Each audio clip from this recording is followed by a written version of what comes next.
सनातन धर्म का विरोध इस तरीके के एम.के. स्टालिन के बेटे कर रहे हैं तो दुर्भाग्य का बात है और इनके ऊपर कार्रवाई होना चाहिए। ऐसे सांप्रदायिक भावनाओं को ठेस पहुंचता है, बहुत सारे लोग जो है इससे उन्माद करने लग जाएंगे और देश में जो है सांप्रदायिक दंगे होने के चांसेस हैं। आप बोले होते तो आपके ऊपर हो जाती, बिल्कुल बिल्कुल, लेकिन वो मुख्यमंत्री के बेटे हैं, स्वयं मंत्री है, इसलिए कार्रवाई नहीं हुई है।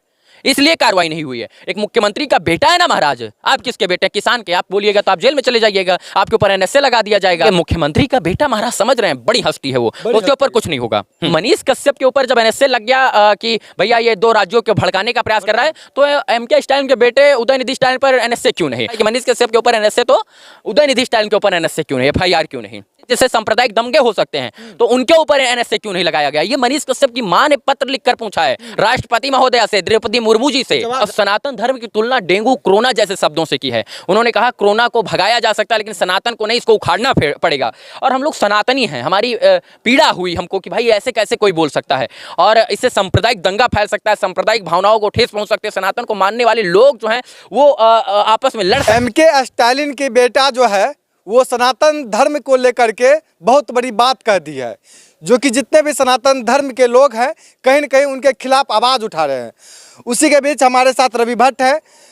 क्या सबसे पहले तो हमारे प्रमुख बात, बहुत बहुत धन्यवाद भाई जी। एम.के. स्टालिन के बेटा जो है सनातन धर्म पे आवाज उठाया है, क्या आवाज नहीं उठाया, उसने विरोध किया है। उदयनिधि स्टालिन जो कि तमिलनाडु के एक मंत्री हैं और एक मुख्यमंत्री के बेटे हैं, उन्होंने सनातन धर्म की तुलना डेंगू कोरोना जैसे शब्दों से की है। उन्होंने कहा कोरोना को भगाया जा सकता है लेकिन सनातन को नहीं, इसको उखाड़ना पड़ेगा।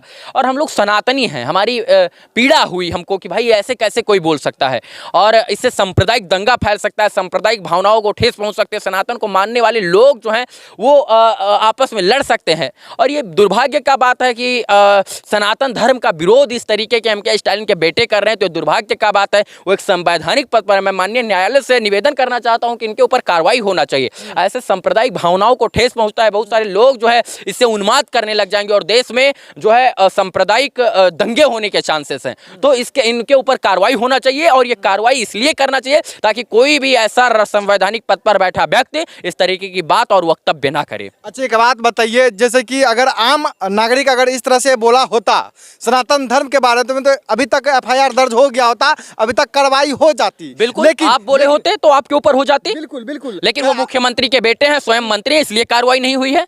इसलिए कार्रवाई नहीं हुई है। एक मुख्यमंत्री का बेटा है ना महाराज, आप किसके बेटे? किसान के। आप बोलिएगा तो आप जेल में चले जाइएगा, आपके ऊपर एनएसए लगा दिया जाएगा, आपके ऊपर एफआईआर कर दिया जाएगा। लेकिन एक मुख्यमंत्री का बेटा महाराज, समझ रहे हैं, बड़ी हस्ती है वो, उसके ऊपर कुछ नहीं होगा। कुछ नहीं होगा, कुछ नहीं होगा। तो मतलब कि जो मन में आएगा वो बोल देगा किसी को भी। देखिए हम कहते हैं लोकतंत्र चल रहा है। मनीष कश्यप, देखिए उसी बीच मनीष कश्यप कुछ बोले थे तो उसके ऊपर एनएसए लगा दिया गया था, उसके ऊपर कुछ नहीं लगा। यही ना सवाल है कि कानून और संविधान सबके लिए बराबर इक्वल है। तो मनीष कश्यप के ऊपर जब एनएसए लग गया कि भैया ये दो राज्यों को भड़काने का प्रयास कर रहा है, तो एम.के. स्टालिन के बेटे उदयनिधि स्टालिन पर एनएसए क्यों नहीं? और ये सवाल मेरा नहीं है, सुनिए ना, ये 140 करोड़ देशवासियों का सवाल है कि हमारी जो किसी मतलब कोई भी इस्लाम, क्रिश्चियन, क्रिश्चियनिटी धर्म, इस्लामिक धर्म से हो तो वो भी जो है इस तरीके का आपको किसी के धर्म के ऊपर कटाक्ष करना जो है वो किसी भी संविधान का अधिकार नहीं है, अधिकारी नहीं है। आप जो है किसी के व्यक्तिगत भावनाओं को ठेस नहीं, हाँ व्यक्ति की आज़ादी है लेकिन आप कटाक्ष नहीं कर सकते हैं, किसी भी धार्मिक भावना को ठेस नहीं पहुंचा सकते हैं। और ये गलत है, 100% गलत किया उदयनिधि स्टालिन ने। और मनीष कश्यप ने इतना शब्द बोला तो उनके ऊपर एनएसए, तो ये पूरा देश पूछ रहा है कि मनीष कश्यप के ऊपर एनएसए तो उदयनिधि स्टालिन के ऊपर एनएसए क्यों नहीं, एफआईआर क्यों नहीं? देखिए कहीं ना कहीं ये सवाल जो है रवि भट्ट जो है वो कहीं ना कहीं दिए हैं। मैं सवाल नहीं कर रहा हूं। मनीष कश्यप की मां ने राष्ट्रपति को पत्र लिखा, द्रौपदी मुर्मू को, और उन्होंने कहा कि मेरे बेटे के ऊपर एनएसए लगाया गया है और उन्होंने पूरे देश में ऐसी बात कह दी जिससे सांप्रदायिक दंगे हो सकते हैं, तो उनके ऊपर एनएसए क्यों नहीं लगाया गया? ये मनीष कश्यप की मां ने पत्र लिखकर पूछा है राष्ट्रपति महोदया से, द्रौपदी मुर्मू जी से। जवाब मिलेगा, जरूर मिलेगा।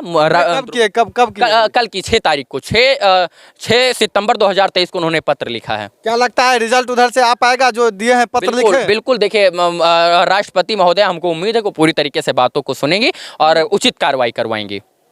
और ये देख सकते हैं रवि भट्ट हैं और ये अपना बात को रखे हैं। हालांकि इस बातों को दिल पे मत लीजिएगा, लेकिन ज़रूर इस बात पे विचार कीजिएगा, क्योंकि एक सनातन धर्म कोई गुड्डा गुड्डी का खेल नहीं है। आप खेल लीजिए और फेंक दीजिए। ये कहीं ना कहीं एक धर्म की बात है। दो धर्म के बीच में एक तरह से दंगे हो सकते हैं।